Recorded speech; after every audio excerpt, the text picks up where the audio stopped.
Let me start by saying that I'm definitely not blind to everything that's going on in our world today. No question about it. There are many things that are going on that could cause us to become concerned or even become negative. Events and issues that could rob us from being in a peaceful and optimistic place. And although this isn't really necessarily the topic that I want to talk about today, allow me to just digress for a minute here with regard to all that's going on around us in the world. I want to encourage you to be aware and not consumed.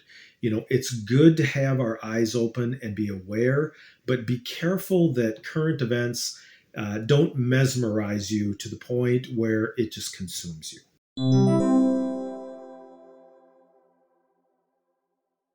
On that note, it's important in general, but even more so in the days that we live in, to keep our head in a good place. What I'm about to say is so important. We tend to become that which we focus on. Our perceptions are formed by the things that consume our attention, and the outflow of our lives is generally molded by our perceptions, right? Here's where part of the problem comes in. It seems that us humans are hardwired to naturally focus on the negative, but we have to be very purposeful to see what's positive. There are even studies that support this, right? Imagine that. Now, you can pretty much find a study to support any position that you might have, but in regard to this, even what happens in the real world, you can find evidence to support that we have, as people, have a tendency to focus on the negative.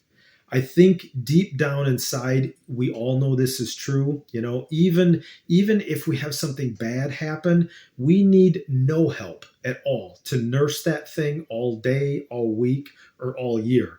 But we could have something really good happen or a positive thing happen, and we may forget about it right away or pretty quickly. We have to be purposeful to remember to focus on the positive. This isn't necessarily living in denial. This is reprogramming our brain, because that which we focus on, it will consume us, right? It will produce an outcome in our lives. If I'm the type of person that focuses on the negative, I might, even avoid trying anything new, right? I may have this idea that, or I'm filled with fear and I'm convinced that nothing ever works out for me, right? However, if I generally focus on the positive, I might just believe for positive outcomes in my life. So here's my suggestion for you. Number one, discipline your mind. Discipline isn't really a popular word these days, but it's a necessary word. It means to train something to generate a specific behavior or response. A disciplined mind is one that behaves as you've determined. And so I want to encourage you, just set aside some time every day to write down something good that happened, maybe two or three things. Even if it's been a tough day, something good happened, right? At minimum, you woke up, right? Doing this is going to help you remind yourself, train your brain to have a positive outlook. Number two, get outside of ourselves. To be honest, sometimes we're just a little bit too self focused. At times, if we look at the needs of others and how we might help them, it can help to put things into perspective for us. We might just see, our interactions with our surroundings in a different light, right? We might enjoy the positive impact that we've had on somebody else to do good or to be a positive force in their lives. Last but not least, remember the old glass half full, glass half empty debate? The pessimist sees the cup as half empty and the optimist sees it as half full. In life, when challenges hit us and things don't turn out the way we planned, it's pretty easy to slip into that role of a pessimist.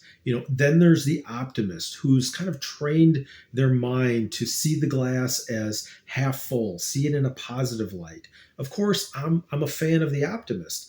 You may have also heard of another version of that story that includes the opportunist. The opportunist says, while you two were arguing whether the glass is half empty or half full, I drank it. I don't want to get into a debate on the ethics of the opportunist right now, but I just want to use him as a case to make a point. I get it. The optimist had the positive attitude, and that's great. But what about if I tried to take that even a step further? What if I look for opportunities to put positivity into action? If I, from a positive manner, look to learn from my decisions, to set aside negative attitudes, and to look for opportunities to take action in a positive manner. Maybe, just maybe, I would foster an environment that leads to even more positivity. Just a thought. Thanks for joining me today for A Word to the Wise. My name is Doug Ebertowski. If you'd like to stay in touch, please consider subscribing and liking this video. And visit me at my website, awordtothewise.co.co. I would love to stay connected with you on a regular basis. Until next time, be wise.